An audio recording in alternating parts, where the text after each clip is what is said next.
Hello again, everybody. I'm Joe Pryweller, Conference Director for Plastics News.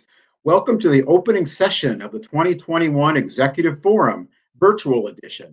We're kicking it off with an Ask the Expert session with Mesirow Financial.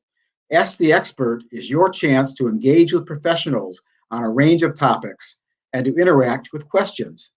Today's experts are Rick Weil and John Chrysikopoulos, both Managing Directors of Mesirow Financial.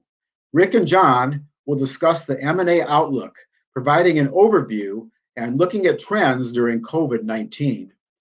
They will answer your questions after the presentation. To submit a question, enter it into the Q&A box on the virtual event site on the right-hand side. Or if you're watching via Plastics News LinkedIn, Facebook, or YouTube sites, you can submit your questions on those platforms. With that, I will turn things over to Rick Weil of Mesirow Financial. Take it away, Rick. Thank you very much, Joe. It is a pleasure to be back presenting at the Executive Forum for Plastics News. I've done them in the past and looking forward very much to being doing these in person in the future. As Joe said, I'm Rick Weil. I'm a Managing Director at Mesirow in Chicago. I've been at Mesirow for 20 years, and I advise companies on in the plastics and packaging industries on sales of their businesses. Over the last 20 years, my partners and I have closed, I think, upwards of 140 transactions in many of the subsectors in packaging, and it's a great sector for us to be in, and it's been a very fruitful time. I got a couple slides that I want to walk through with you and discuss a couple of themes of what we've seen. The last year certainly has been an eventful period of time, and looking forward to chatting a little bit about what we've seen. Next slide, please. So there's four key themes I'd like to discuss this morning, and the first has to do with just the recovery in M&A that we've seen, and I'll start with just a little history. About a year ago at this time, obviously we all know what happened, but the M&A marketplace completely dried up given all of the uncertainty. Fast forward to June or July of last year, and what was really telling and what was really interesting to see was that once companies realized that the businesses not only were performing, they were performing really well, buyers and the M&A marketplace realized that the packaging industry is resilient, and the appetite for transactions grew even more. And I think we're on probably like a 10-year run of a great M&A marketplace. And we thought the end was last a year ago at this time, but it's proven to be, and we'll get to it in a little bit, proven to be a really robust marketplace, and the recovery has certainly taken hold. The second is and this is also a theme that's not new, but it's an important one, is that the private equity community continues to play an important part in our industry and in the M&A marketplace. There are countless private equity platforms in many sectors of packaging, and as we'll talk about in a little bit, the amount of money that private equity firms have to invest is at an all-time high. It's, I think, globally $1.7 trillion. So they are a force to be reckoned with in M&A, and they certainly have found packaging to be an appealing sector. With private equity, this brings to our third topic. With private equity having so much capital and having a very accommodative amount of debt available to be had, purchase price multiples have been high for a while, and I think they're going to continue to be high, just because there's this imbalance between the number of buyers, which is a lot, and the amount of capital that's out there, and relatively fewer number of targets. So these private equity firms are pursuing deals that with a lot of competition. So the prices, I think, are going to continue to be at attractive multiples. Last point is the diligence process. While and I tell my clients this all the time, there is no sugarcoating it. There is no nice way to say it. It's a very strenuous, very in-depth process, and especially in this past year, where buyers look to see, Has there been a negative from COVID? Has there been a positive for COVID in operations in the last year? And it's still very much evolving as to how events during COVID impact company specific valuations. It's a critical topic that we're seeing today. Next slide, please. Taking a step back from packaging for a moment, this is just a quick graphic on global M&A activity, and what's really stark in this graph. It's a quarterly deal volume in both in dollars and in the number of deals. A quarterly graphic of the amount of deals that have taken place. And what's particularly telling is if you look at the second quarter of last year, it was down precipitously over the second quarter of many of the prior years. And then by the fourth quarter, the M&A volume was as robust as ever. And in fact, the fourth quarter was more active and bigger deal volumes for the last several years. Next slide, please. This slide looks similar, but this is just focused on packaging. And the packaging is more of a middle market industry. So the dollar amounts here are significantly smaller than what was on the prior slide. It's a lot of family companies, a lot of middle market companies, and there are many large companies, but not by comparison to other sectors. So it's a more tame amount of deals that have taken place. But what's telling here, first three quarters were a little tight by comparison to the prior, but the fourth quarter of last year, I think everyone felt more comfortable. Buyers felt more comfortable with the resilience of packaging, the ubiquity of packaging, and there was a lot of pent up demand and a lot of transactions got done. Next slide, please. I mentioned a couple of slides ago about the amount of private equity capital that's out there, and here it is. Here's the 1.7 on the far right is the $1.7 trillion of private equity in 2020. And what's just astonishing to see is that it's practically every year there's been more private equity raised than prior years. And if you went back to the stops at 2010, if you went back to 2000, it would be probably half of that number for 2010. Private equity industry has become a staple for the institutional investors. It's a great sector. It's a high performing sector. And what this creates with all this capital is more competition for the private equity firms to pursue transactions. And they have a lot of their brethren chasing the same deals. Next slide, please. This is a quick comparison of how private equity has performed by comparison to the S&P 500, bonds, and real estate. And there's some big investment banks that have these indices. But as you'll see, private equity is the dark blue line, and it has been a steady performer for a very long period of time. And as such, it attracts a lot of capital, as I was just talking about. But over the long term, private equity has really outperformed all these other avenues for investment. Next slide, please.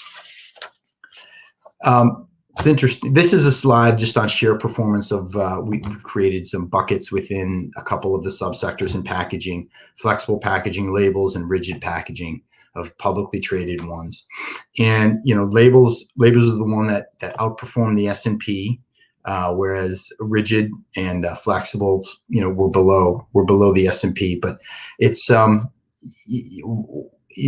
wouldn't take much from this other than, the packaging industry is a steady grower. It is performed well. It is a fragmented industry by and large, but it's been a steady performing business. Whereas the S&P, I think, has a lot of the other higher growth and markets and industries. Next slide, thanks.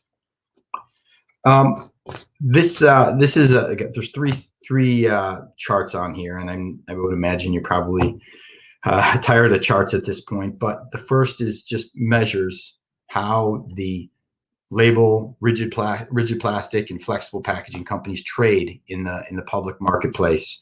And as you see, flexible is over the last couple of years has been on the lower end, whereas rigid is in the middle, and labels has been on. And I frankly can't pinpoint what the rationale is, but these are healthy multiples for these companies to be trading at. Lower left is the average enterprise value to EBITDA multiples for businesses, and as you see, in 2020, the first 2020 was the EBITDA multiple average was notably less than the prior years, and I think that had to probably do with the first half of the year, the first several months of the year, was weighted down with people that may have had to sell because of circumstances. But I think what you'll see here in 2021, I would guess you're going to see the average purchase price multiples to be notably higher, back where they were in 18 and 19. At this point, I'm going to hand it over to John to continue the presentation. Thank you, Rick, and pleasure to be with you this afternoon. If you go to the next slide. Perfect. I think we're a year into COVID, and all of us are trying to identify what the new norm post-COVID will be, and more important, what it means for the packaging industry. There are some clear trends that are emerging. Some of those trends were underway pre-COVID, but COVID, caused an acceleration of those trends. And the most important ones, at least from our perspective, are one, increased use of e-commerce. And the primary beneficiary substrates will be flexible mailers and labels for the most part. Second trend is increased emphasis on hygiene. Non-wovens, flexible, rigid are going to be primary beneficiaries of that trend. Third important trend is increased use of delivery services, groceries, pharmacies, restaurants, etc. Flexible packaging is going to be benefiting from that trend. Fourth important trend is increased focus on health and wellness. That includes, medical and healthcare. So rigid, flexible labels are going to be benefiting from that. The fifth trend is sustainability. Now, sustainability varies geography by geography, country by country, and consumers have different views of what sustainability is. But that is with us to stay. It has accelerated, and in particular in Europe, there is a lot of legislation that is going to come to play over the course of the next number of years. And as you probably know, a lot of your customers are pushing very, very aggressively to move to a more sustainable form of packaging. So in our view, paper and plastic packaging made out of biodegradable or recyclable resins are going to be benefiting from that trend. And then the last one that is going to be with us over the long term is increased focus on domestic supply chain or sourcing various products, especially in those categories that are defined as national security, pharmaceuticals, for example. In our view, all packaging substrates are expected to benefit from that trend. If we go to the next slide, it's interesting to note that in the 8 weeks following COVID, the e-commerce penetration measured as a percent of retail sales increased from 6% to 27%. While in the 10 years prior, pre-COVID, the penetration increased at the same rate. So in other words, it took only 8 weeks after the initial lockdown for e-commerce to penetrate retail sales to the same extent as it had taken 10 years before. And the primary beneficiary of e-commerce is Amazon.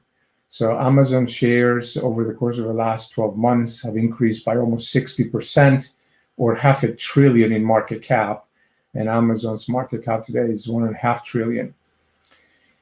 On the next slide, you will see that it's not just Amazon, but we talked about delivery services. And if we look at some of the companies that play in the delivery service space, Instacart, DoorDash, Uber, Just Eat, again, over the course of the last 12 months, their valuation has increased more than 100%. And all these companies are worth in the billions of dollars.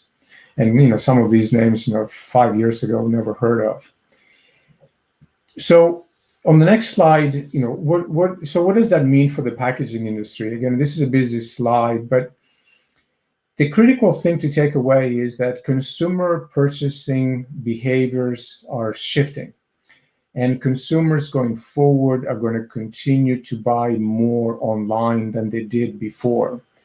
And if we look at the different, product categories, which is probably what is most important to you, what is expected to be the change in sales that are being done on the online platform versus before. So we have some categories like OTC medicine and groceries that are expected to see more than 40% growth going forward versus what we had before. While at the bottom end, we have consumer electronics and entertainment at home that are expected to show single-digit type of growth rates. And a lot of the categories are in between. So again, depending on what your end markets are, this is probably what you should expect to see going forward. On the next slide, trying to put everything together as to what Rick was saying, which is we are in an M&A environment that is accelerating, is going to become a lot more active this year than it was last year, and valuations are going to be very attractive in absolute and historical terms. What in our from our experience and processes, there are a number of factors that tend to drive a premium valuation, and those factors are both quantitative and qualitative. On the quantitative front, I just wanted to highlight a few. There is really growth in revenues. The second is margins. And the third is, size and scale. And certainly the faster the growth, the higher the margins, sustainable margins, and the larger the size and scale, the higher the multiple tends to be. Then there are also qualitative factors. Again, this should not come as a surprise. Is the market position of the company, the sector that it operates, the overall industry growth, the company's growth relative to that sector, the strength of the management team, the ability to deliver, and at the same time, what is the competition, both strategics and private equity.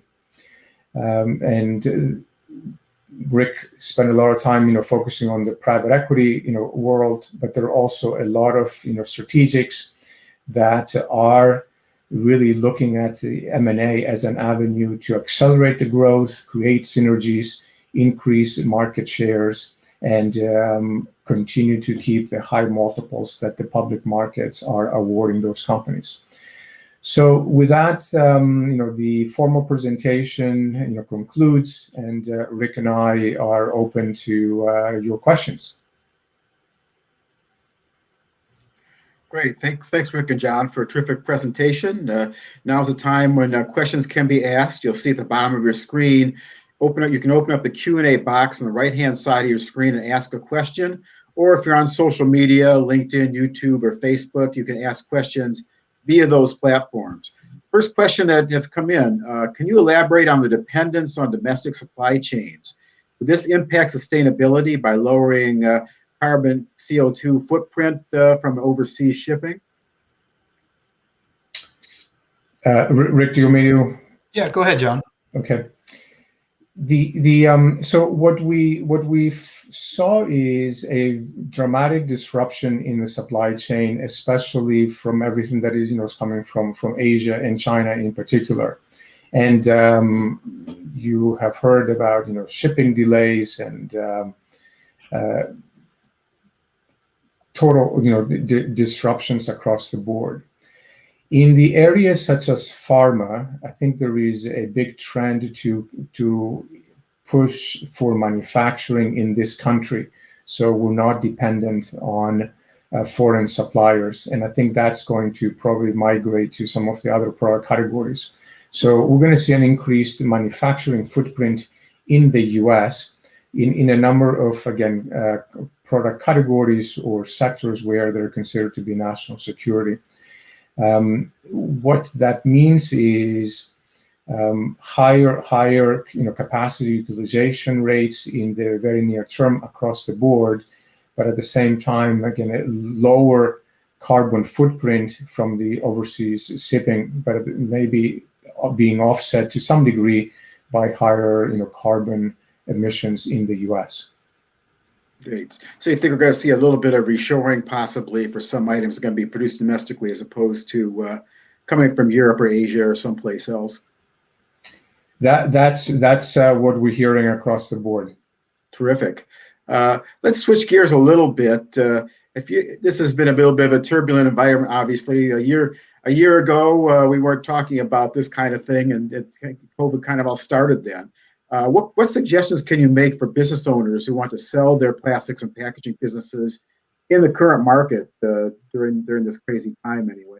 Sure. John, I'm happy to take that one.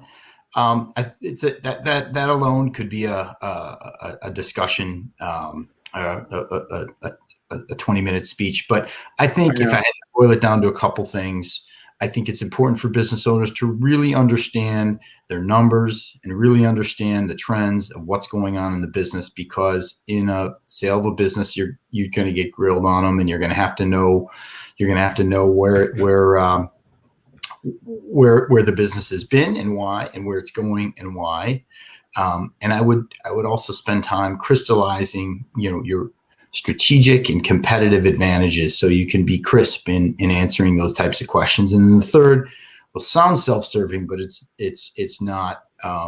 Your job as a business owner is to run your company, take care of your customers and employees, having the right professionals, whether it's a lawyer, accountant, banker. We've seen many instances where a business owner will use his brother-in-law, who's a real estate lawyer, or to serve as an M&A lawyer, and it just makes it inefficient. Makes it, the real estate lawyer may not be up on the current market conditions within M&A. So I think it's those three, if I had to boil it down to a short answer. Great. Here's a question. It might be a little bit of follow-up on the trade discussion we talked about a minute ago, and the import reshoring discussion. Do you think that the investment sectors, the M&A sectors, in favor of policy interventions at any time? And that's all it says here. I'm not sure what's meant by policy interventions, but generally, is it a free market, or is it a matter of government policy helping with some of this? I'll try to address that question because I'm not quite sure exactly, what the exact question is. But and this was more under the Trump administration. I think under the Biden administration, the restrictions are going to be less onerous. If you have a foreign company making an acquisition in the U.S., they have to get what's called the CFIUS approval. And certainly, if the buyer was a Chinese, then that created a whole host of issues.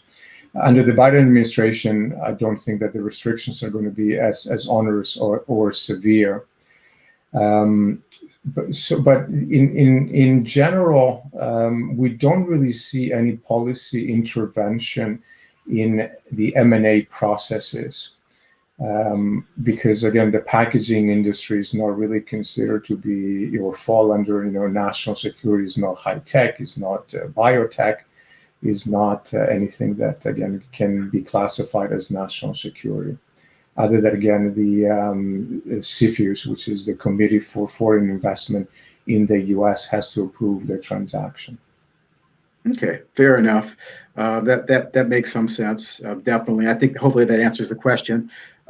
Curious, Rick mentioned about the high purchase price multiples in this market and some of the climate that we're seeing. Again, Rick, can you address a little bit of what's driving the high purchase price multiples that we're seeing right now in today's market? Yeah, absolutely. I mentioned in the speech, there is a big imbalance between the amount of capital that's out there and the amount of debt capital that's out there and equity capital out there as compared to the number of targets that are available. So the private equity community historically, sought 20 to 25% internal rates of return. Because they have to, in order to deploy money and buy companies, they may have to pay more than they would like to, but it at least allows them to buy businesses and create some synergies and grow the businesses. But by paying more, the returns are going down. But I think an accommodative financing market and the amount of private equity being very large and the relatively smaller number of targets for sale.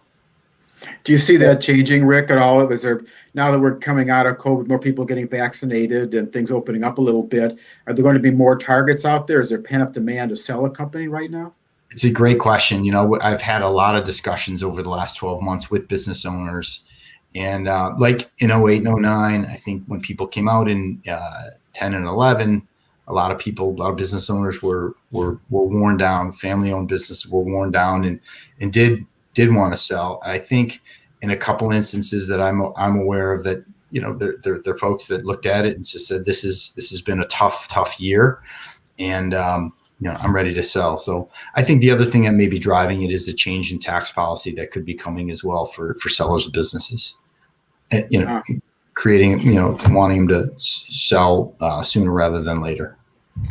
Yeah. What do you see? Go ahead, John. I was going to say, if I may add, the other variable that is or has helped and will continue to help the high multiples is the overall very low interest rate environment and the high stock market valuations, because people are looking for alternative investments. So if you can only get a couple of % return in the bond market, you are prepared to take a little bit more risk and get a 10% return or 8% return by in the private equity world. So it's a whole host of variables that are going to continue to keep the high multiples at elevated levels. 5 years ago, 8 times was considered to be exceptional. Today, most companies sell north of 10 times. There are some exceptions, obviously, both higher multiples and lower multiples. Great. Let's turn for a second as we're getting running out of time a little bit, but I want to at least address packaging somewhat. John talked a little bit about e-commerce and delivery services really taking hold right now, and Rick mentioned that packaging is offering high market volume at the moment, high M&A volume at the moment. What do you, I guess, on your end, how is packaging changing?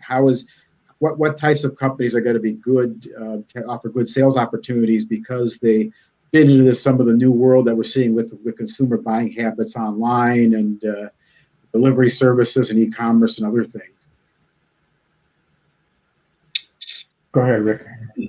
I'm sorry. So I just want to make sure I understand the question. Which markets are? Yeah. How is packaging changing? What type of companies in packaging can really benefit from some of this anyway? Right. I think